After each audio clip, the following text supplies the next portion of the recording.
moi je pense que cette commission fait déjà un faux départ. Oui, moi j'ai été athlète et lorsqu'on fait un faux départ, il y a plusieurs chances d'être disqualifié. Même si vous arrivez à la destination, vous risquerez de ne pas avoir le résultat que vous attendez. C'est ce que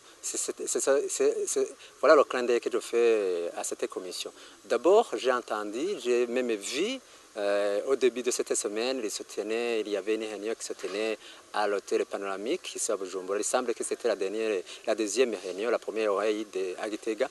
Mais je voudrais dire au président de la République et à la commission, en particulier, monseigneur le président de la commission, il faut qu'il sache l'histoire de ce pays. Je vous fais un exemple. On dit que cette commission va écouter tous les Burundais, mais excepté ceux qui sont poursuivis par la justice. Mais la question qu'il faut se poser, quelle justice? Quelle est la neutralité de la justice à la burundaise? Depuis les années 2010, il y a eu toujours des violences. On a toujours demandé pourquoi ces gens ne sont pas arrêtés.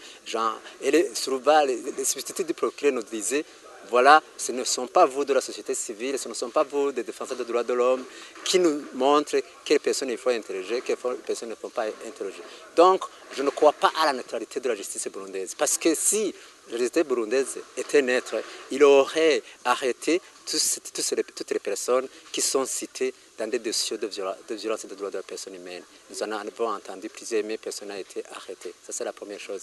La deuxième chose, l'histoire nous a montré que dans le passé, si la présidente de Buyoya, vous vous rappelez, le 30 avril 1997, il y a eu attaque au petit séminaire de Bouta, nous sommes à Bukhuri, et heureusement, le porte-parole du mouvement rebelle à l'époque, c'est le DFTD, M. Ndeo Jérôme, il a revendiqué, il a accepté en personne que c'est le mouvement rebelle, c'est le DFTD qui a fait cette attaque. Et voilà, pendant qu'il disait qu'il ne va jamais négocier avec les criminels, il a finalement négocié et les accords d'Arusha pour la paix de 2000 a donné le départ pour la paix au Burundi. Et je voudrais faire un clin d'œil à cette commission pour ne pas perdre le temps, pour ne pas dilapider inutilement, pour ne pas gaspiller inutilement les biens qu'on utilise en loi, les hôtels.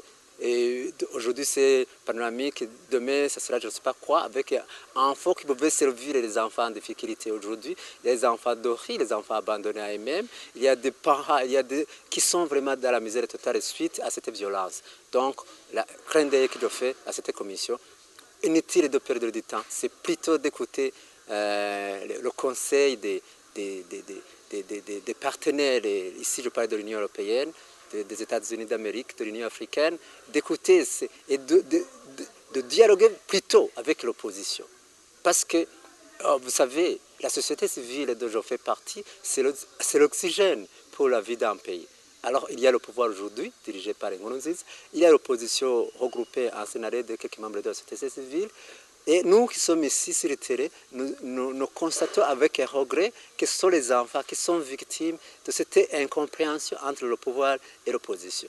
Si alors Monseigneur Justin, le président de la commission, veut réellement réconcilier les Burundais, veut réellement trouver une solution qui donnerait des résultats très rapidement, il faudrait plutôt que, moi je pense que Justin devrait démissionner dès maintenant et dire à Nkurunziza d'aller écouter ceux de l'opposition, parce que je crois que la solution viendra entre le pouvoir et l'opposition, et non entre le pouvoir et cette commission qui va choisir, qui va tendre le micro, ou qui sait en inviter. Parce que j'ai vu que même les gens qui étaient présents à l'hôtel panoramique, c'était pour la plupart des éléments de la société civile qu'on disait en Kirundi, comment on les appelle, qui servent plutôt le pouvoir.